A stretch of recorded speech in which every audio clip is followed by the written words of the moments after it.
daawadayaal ku soo dhawaada barnaamij gaar oo idinka diyaarinay waxqabadka wasaaradda arrimaha dibadda 2016-2017 waxa uu qabsoomay waxa ka waramaya mas'uuliyiinta wasaaradda arrimaha dibadda wana barnaamijkan ku la fakuri doono guulaha la taaban karo iyo dadaalada ay wasaaradda ay gelisay baaditoonka qadiyadda ictiraafadinta iyo madaxda ay caalamka kula kulmeen.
waxaan ka yiraahdo wasaaradda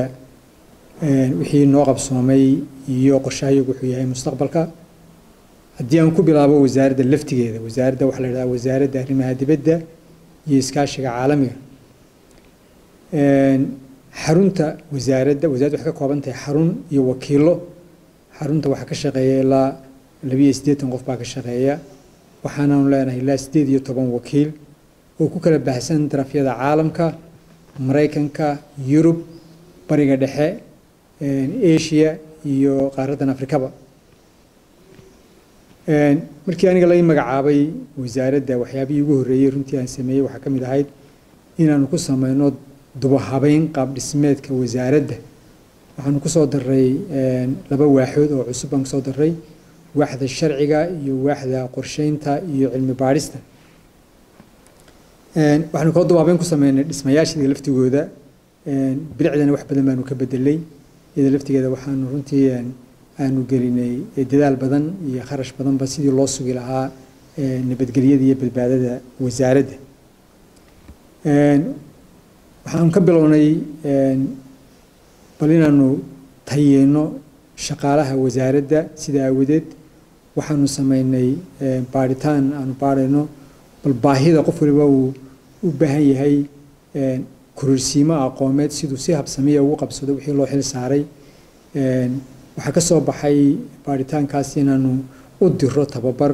konton kamida shaqaalaha wasaaradda oo shahaadooyin ka soo qaatay waxaan inaanu tayeynay nidaamka iyo hab maamulka shaqo ee wasaaradda waxaanu sameynay qorshan wasaaradda loo dhigay waxaanu sameynay hab maxaan raaday dabagal iyo ka warbixin qiimeyn baan ku sameynay guud ahaan waxaanu sameynay wakiilada buug hagaa baanu sameynay hadii jeer qofka wax loo magacaabo wakiil isagoo runtii aan waayaragnimo iyo aqoon dheeraad oo xeel dheer aan u lahayn arrinka loo igmaday markaasi uu qofku markaa wakiil loo magacaabo uu isla markiiba uu mataqaana uu lahaado aqoontii loo baahnaa waxaanu sameynay hagi ayaanu sameynay caawinaa sidoo kale qonsuliyadaha inala degan halkan waddanka jooga ee ajnabiga iyaga laftooda waxaanu sameynay hagaanu sameynay sheegayo xuquuqdooda iyo xaqooda iyo waajibaadka lagu leeyahay laftigeeda waxaanu aad iyo aad ugu dadaalay sidii aynu ugu soo bandhigi lahayn qadiyadda Somaliland si hufan oo sharaxan iyadoo qoraal ah waxaanu ka shaqeynay 3 buug sidii loo daabici lahaa buug wuxuu ka sheekeynayaa taariikhda Somaliland buugna wuxuu ka sheekeynayaa xagga sharciyadda marka laga eego aynu leenahay in layna aqoonsado in ka mid noqono bahda caalamka buug kalena wuxuu sharaxayaa dhibaatooyinkiina soo maray iyada laftigeeda xaq uu inoo siinayo dhibaatooyinka soo maray in layna ictiraafo tiirarka had iyo jeer siyaasadda arrimaha dibadda waa 3 baad oran kartaa mid wax weey waa wuxuu la xiriiraa siyaasadda midna wuxuu la xiriiraa dhaqaalaha midna wuxuu la xiriiraa istiraatiijiyadda amba xagga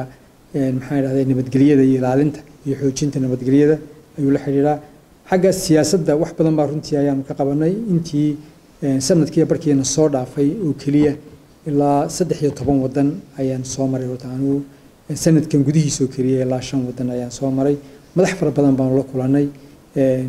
isugu jira wasiiro khaarijiyaal ka mid yihiin xitaa madaxweyneyaal ay ka mid yihiin waanu kala hadalnay qadiyadda Somaliland cid kasta aan hor fadhiisanaba runtii waxaan ku kalsoonahay inaanu qancinay asii hawshaas weli waa hawl socota weeye wax badan baan runtii ka hawl galay anagoo ka faa'iideysayna مثلا shirarkan lagu qabto AU-da ee Addis Ababa sanadkiiba mar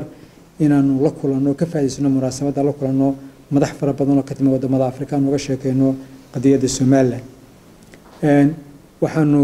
adeegsanay imika waanu adeegsanaa oo nala shaqeeyay khubaro nagala shaqeeya wadamada qaaradda Afrika khubaro nagala shaqeeya qaaradda Yurub iyo khubaro kale nagala shaqeeysa qaaradda Afrikaba waxaanu aad iyo aad ugu dadaalay bal sidii kor loogu qaadi lahaa sumcadda Somaliland meel walba looga maqli lahaa marar fara badan waxaad moodaa dadku runtii aanay ka wada warhaynin xaaladda Somaliland oo Soomaaliya lagu khaldo amba taariikhda Somaliland ba aan saynu jecelaayno kamba siday tahaybaba aan loo aqoonin markaas aan u waadixino runtii dadaal badan baanu ka galay sidii qadiyadda Somaliland iyo taariikhda Somaliland aan u waadixin lahayn soo bandhigi lahayn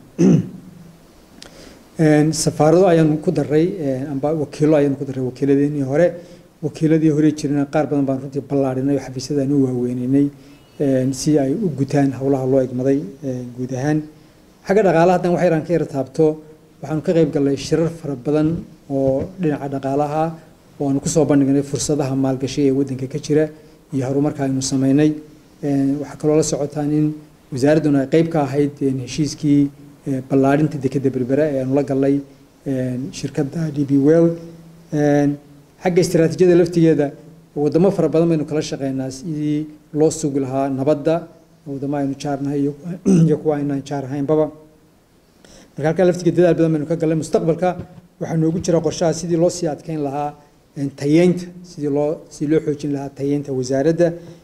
sidii loo xoojin lahaa ama loo adkeyn lahaa xiriirka naga dhaxeeya innaka iyo caalamka intiisa kale khaasatan wadamada aynu jaarkana ee IGAD sidii keyskeena aynu geyn lahayn maxaa yiraahdaa ururka Afrika iyo si aynu geyn lahayn jamciyadda qurumaha ka dhaxaysa laftigeeda sidii aynu hawlgelin uga shaqeyn lahayn maxaa yiraahdaa caalamka oo dhanba sidii aynu u wargelin lahayn uga dhaadhicin lahayn qadiyadeena Somaliland runtii wadan jirana way ahaan jirtay kumay bilaabmin iyadoo gobolka Soomaaliya waxay ku bilaabantay iyadoo wadan xora oo leh ra'iisul wasaare leh oo wasiir leh oo xildhibaan leh bay ku bilaabantay runtii marka sidii arrinkaas loogu soo bandhigi lahaa caalamka hadda laftigeeda waxa la ariyay wixii shuruudo looga baahan yahay wadan xora oo jira oo bahda caalamka kamid ah Somaliland way leedahay waxay leedahay dawladdii iyo awoodii iyo dadkii iyo dhaqaalihii iyo xuduudii runtii yani shardi walba way buuxisaa ciidankii lacagtii calankii shardi walba way buuxisaa oo ahayd in lagu القيمة المسؤول من يتعي فوق الكلام مناسبة للوصول بدري ذلك كنت عام يوم ورلا الأصل اللي قصوا بيه قال كبد المشاركة كل قال وبدلت الدول السومالية وعن تعالى عنهم وقام هم عليه كمان وادرين تقول سيد الركوع عدن siday u aaminsan yihiin madaxbannaanida dalkooda. mar labaad waxaan ku gogaamadayaa wasaaradda arrimaha dibadda oo hormuud ka yahay Dr. Sacad Cali Shire iyo dhalinyartii kala shaqaysay barnaamijka qiimaha badan. mudanayaal marwey dareenka muwaadiniintu wuxuu ka markhaati kacayaa rabitaanka runta ah ee shacbiyada jamhuuriyadda Soomaaliland. waxaa kaloo caddaynaya himilada iyo hal-adayga ay ummadda Soomaaliya u leedahay horumarinta mabaadida ay aaminsan yihiin iyo ilaalinta madaxbannaanida dalkooda hooyo, kuwaasoo aan la yaraysan karin, lana isgeysin karin ama dhagaha laga furaysan karin. mudanayaal marwey waxaan u caddaynayaa dalkii aanu ka go'nay ee Soomaaliya, dalalka midowda Afrika, midowda Yurub, Maraykanka, jaamacadda carabta, ururka islaamka iyo dhammaan dalalka ku midoobay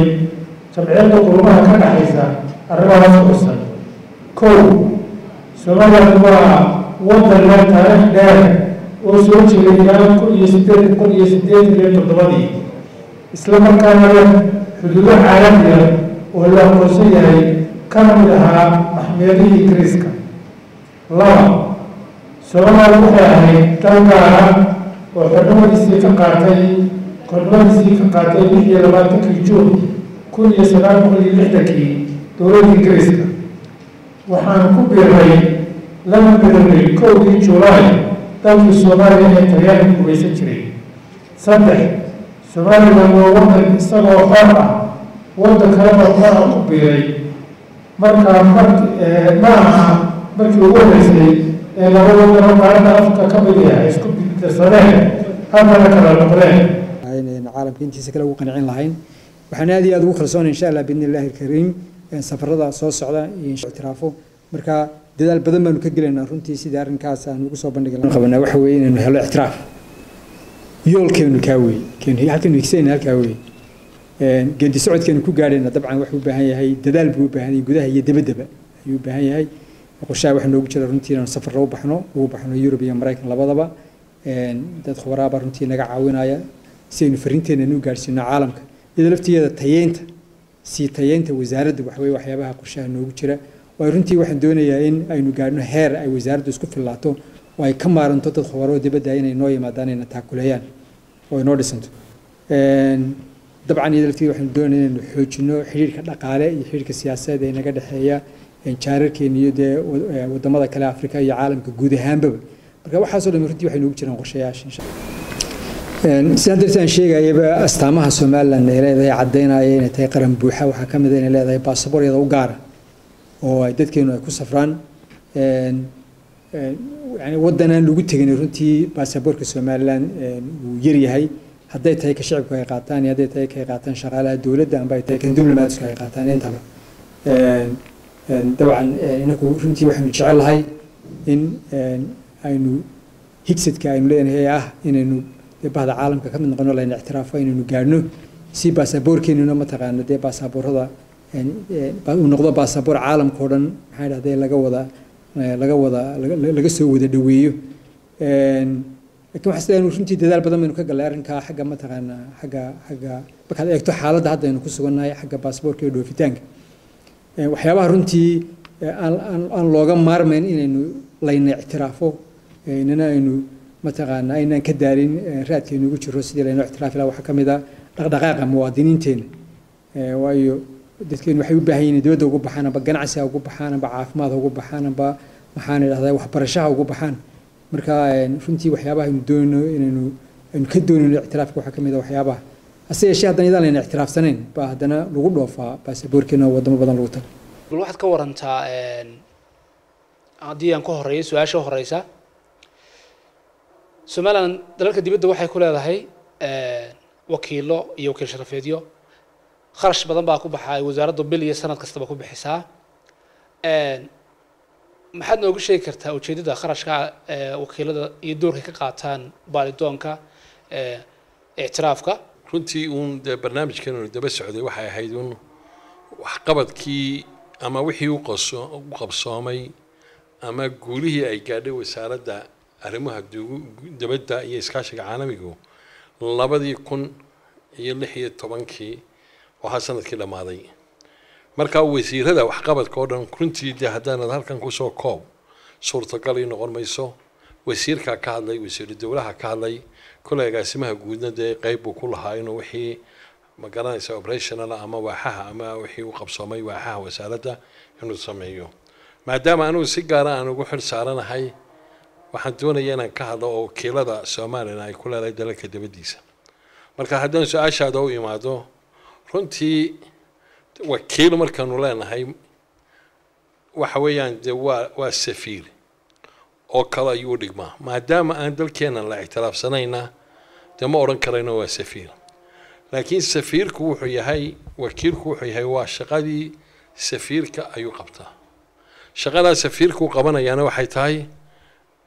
haddaan isyara dul taagno horta marka ugu horeysa muxuu safiirku ama ambassadorku qabtaa marka uu dalka la joogo ama uu dalkiisa matalayo waxaan ku saddex qaybood oo waaweyn ayaan hoos keenayaa runtii oo ah ay qabtaan wasiirka safiiradu ay qabtaan oo waajibaadkooda ugu muhiimsan mid waxa weeyaan mid ah diblomaasiyadeed iyo mid ceremonial iyo mid kale oo iyadana maamul ama administrative markaan haddaan yara dul istaago ka diblomaasiyadeed wuxuu yahay safiirka dalkaasi fadhiya waxa uu yahay sarkaalka ugu sareeya ee safaaradaasi oo dalkaasi ku leeyahay ama dawladdaasi ay ku leedahay dalkaasi matalageliyay marka safaaradaasi maadaama uu sarkaalka ugu sareeya waxa uu isagu yahay oo uu qabtaa waxa weeyaan wixii wada xaajood ee ku saabsan labada dal waxa kale oo oran karnaa safiirku waxa weeyaan gudbiyaha fariimaha ama dhambaalaha ay isweydaarsanayaan dawladdiisii iyo dalkaasi uu martida u yahay waxa kale oo oran karaynaa waxa weeyaan waa xukuumadda ama wixii siyaasadda dawladdiisa ee ku wajahan dalkaasi ayuu afhayeen uga yahay ayaan oran karaynaa ceremonialka ayna waxa weeyaan ama munaasabadaha dawladda ama dalkaasi martida u yahay ee uu la joogo in uu markaasi kala qayb galo ama kulamada caamka ah uu ku matalayo dalka waxa weeyaan waa isagoo huwan sharaftii iyo karaamadii dalkiisaasi ta kalena waxa weeyaan waa ta maamulka administrative-ka ah oo ah inuu markaasi maamulo safaaradda iyo diblomaasiyiinta iyo shaqaalahaba uu maamulo oo markaasi wuxuu qabtaa ama suurtagelaya ama hubiya waa hawl maalmeedka safaaraddaasi leedahay saddexdaa markaan ka duulo Soomaaliya lama ixtiraafsana wakiilku wuxuu markaasi qabtaa waa shaqadii safiirka wakiil baynu nili ama xafiiskeena nabda safaarad mana waxa weeyaan liaison office baanu dhaanaa ama missionka Soomaaliya missionka ay dalkaasi ay ku leedahay oo u dhigma safaaradeeni marka taasi markaan ka duulayno inta aan soo sheegno dhan aanu soo xusno kor soo qado ama haday noqoto mid diblomaasiyad ama mid kala ceremonial ha noqoto ama mid kala ha noqoto administration wakiiladeena Soomaaliland way qabtaan intooda badani waxa waliba intaasi u dheer wakiiladeena Soomaaliland ee ay ujeedada iyo danta ay Soomaaliya ka leedahay maadaama aanu goosanay 1991 ilaa hadda 26 sano ka soo wareegtana aan la ixtiraafin waxaanu leenahay arinta ugu muhiimsan ama taaska ama shaqada ugu muhiimsan ay wakiiladeenu qabtaan waxa weeyaan ka dhaadhicinta ay ka dhaadhicinayaan qadiyada madax banaanida Soomaaliland dalkaasi ay martida ku yihiin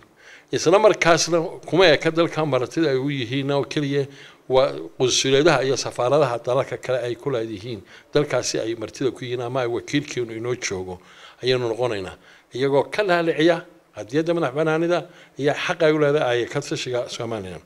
waxa kale iyadana xusid mudan in wakiiladeenu qabtaan ama wixii ay sameeyaan ama ay unkaan xiriir ay dalkaasi leeyihiin iyo dhaxmara Soomaaliland haddii hore u jirayna way xoojiyaan xiriirkii hore u jiray marka xiriirkaasi oo noqon kara mid iskaashi oo ay iska kaashanayaan xagga nabadgelyada ganacsiga iska kaashanayaan iyo maalgashiga iska kaashanayaan taasna waxa weeyaan wakiiladeena si aad ka warqabtaan haddii ugu badan tahay Imaaraadka oo aan soo xusi karo oo ilaa intii June 2015 la aasaasay runtii wax weyn qabtay oo aan oran karayno waa mashaariic horumarineed oo ka xunba weynayay ka mid yihiin oo qaarkoodna socdaan qaarkoodna soo socdaan qaarna dhamaadeen waxa kale oo ka mid ah DB World iyo heshiiskaasi galay iyo kan kale military base ka oo leenahay gacan weyn ama qayb libaax la ayay ku lahayd xafiiskeenaasi iyo wakiilkeena Somaliland fadhiya baasha caawin halkaas uu jooga waxa kale iyadana xusi karnaa Ethiopia oo ah iskaashiga ganacsi ayna dhaxmara gacan weyn waxa ku qaalata ama ku yeelata ama ka dambaysa ama door muhiim ah ka qaalata waa wakiilkeena iyo xafiiska Soomaaliland ay ku leedahay magaalada Addis Ababa ee dalka Ethiopia taasoo iyaduna ahayd in aan la ankiri karin wax qabadka xafiisyadeena iyo wakiiladeenu ay qabtaan kaasoo iskaashiyada qaarkood xitaa mid nabadgelyo ku jiro mid ganacsi ku jiro iyo mid kale oo ganacsiba ku jira iyo maalgashiba ku jiraan waxa iyadana xusid badan in iyada lafteedaasi safaaradda Djibouti ay noo leenahay imika dhawaan ay samaysay in ayaduna ay bilowday inaanu iskaashi nabadgelyo ina dhaxmaro iyo mid ganacsiba dawladda walaalaha ee jamhuuriyadda Djibouti oo runtii door weyn ay ka qaadato xafiiskeena halkaas inoo jooga imika aad moodo intii safiirkan cusub Cabdifataax Saciid Axmed Yimina in uu sameeyay runtii inuu xiriir 16 safaaradood bay ku leedahay dalalka adduunka Djibouti ku leeyihiin ugu yaraan 6 ayuu sameeyay safaaradood ama safiir ayuu la kulmay ama safaaradood uu booqday oo xiriir fiican uu ka sameeyay tii ugu dambeysay goobjooga ka ahaydeen ay ku baahiseen oo taas ay maalintii loo Russia waftigii diblomaasiyiinta uu ka keenay oo iyadana laga yaabo inuu xiriirkiisa halkaas ka sii socon karayo marka waxaan oran karayaa dadka qaarkood madama oga wakiilada Soomaaliland inkastoo Soomaaliland qurba joog wadana yihiin wakiilino yihiin laakiin wakiilada danta ay kala leedahay wasaaradda arrimaha dibadda waa baalashan ku dulno waa miiniska ama wasaaraddan ku gaarayno sidii aan aqoonsi caalami ah u heli lahayd wasaaraddan oo u xil saaran xukuumadana ku matasha inaynu noqono dal la ictiraafsan yahay oo ama ictiraaf caalami kala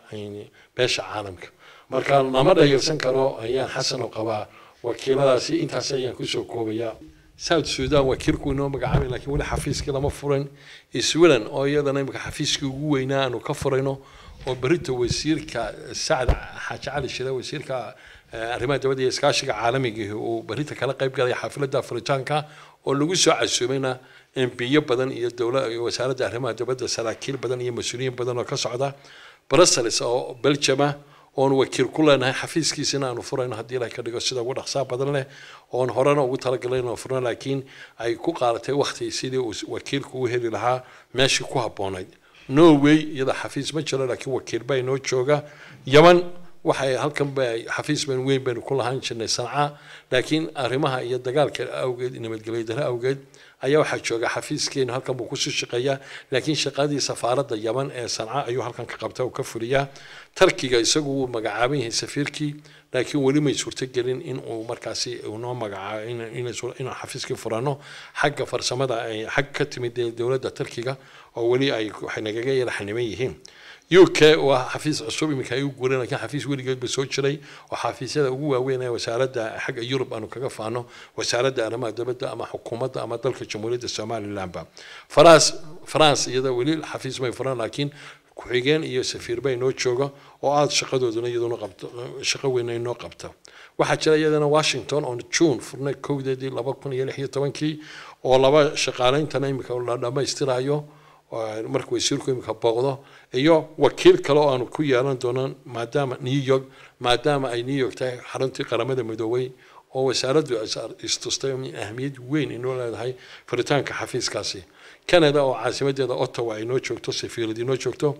ayaa Imaaraadka oo aan sidaan idin sheegay isaguna wax weyn inoo qabtay safaaradahan ugu firfircoon Australia iyadana la magacaabay bari dhaweyto laakiin aan wali hawl gelin xafiis horena u financial shaqayn jiray laakiin imika waxaanu lacagta siinaa ama qarashka bixinaa ama mushaharka safiirku bana magacaaban Malaysia laga yaabo isagana in dhaqso loo furo China oo imika maanta isagana aad arkaysay inuu magacii soo sheegay iyo register galay xafiiskiina la furayo 18 kaas weeye iyo safiirka wareega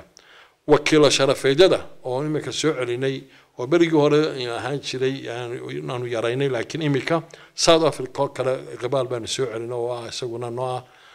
wakiil sharafeed Ghana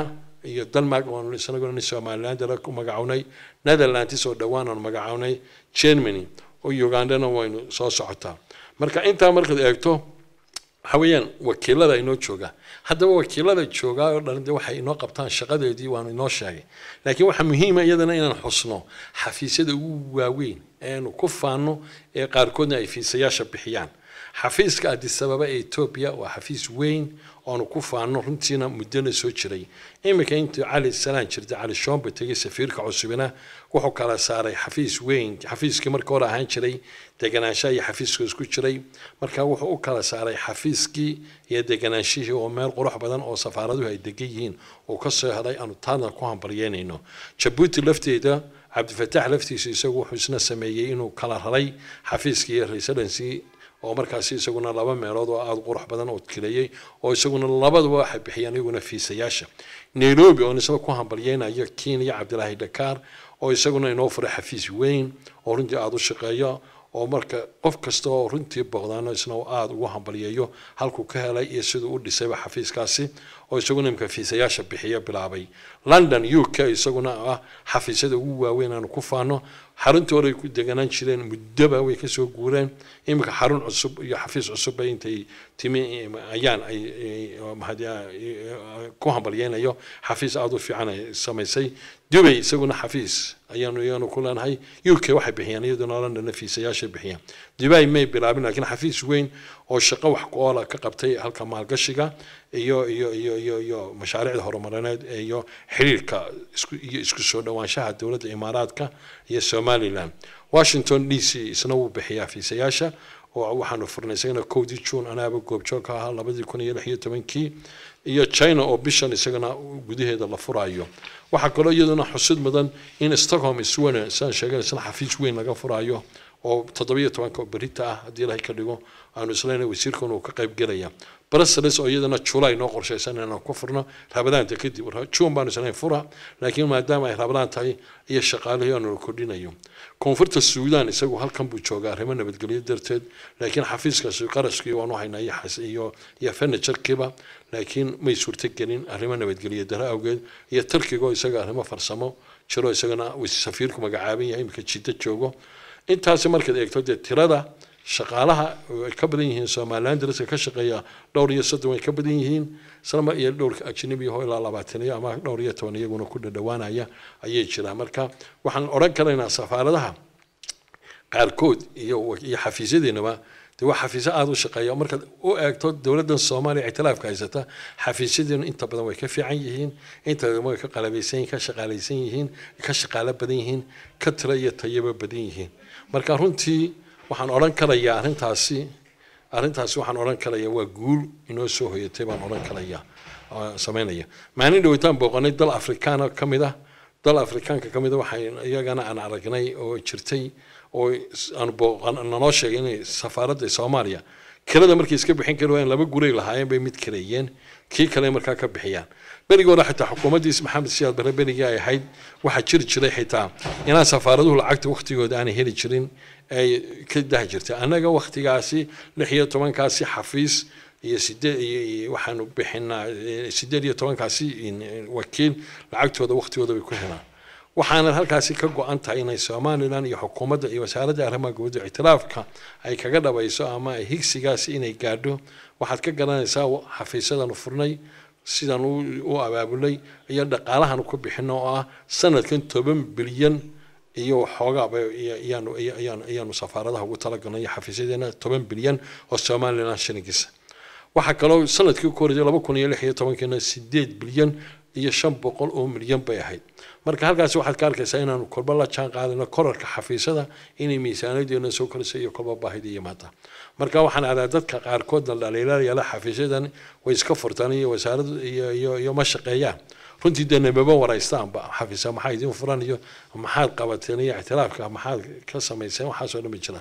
marka intaasaan kaga baxay iyadana inta ayaan kusoo gabagabeynaya barnaamijkii gaarka ahaa ee aanu kula fagurayno waxqabadka wasaaradda arrimaha dibadda iyo iskaashiga caalamiga ee Somaliland daawadayaal la socda qaybaha kale barnaamijyada kale ee la xiriira waxqabadka wasaaradda arrimaha dibadda soo jeedintii anigoo Xasan Faarax Qamaana iyo sawirka uu qaaday Cabdi Cumar Jibriil barnaamijka mid la mid ah intaan kulmi doono waxaad leeyahay assalaamu calaykum waraxmatullaahi tacaala wabarakaatuh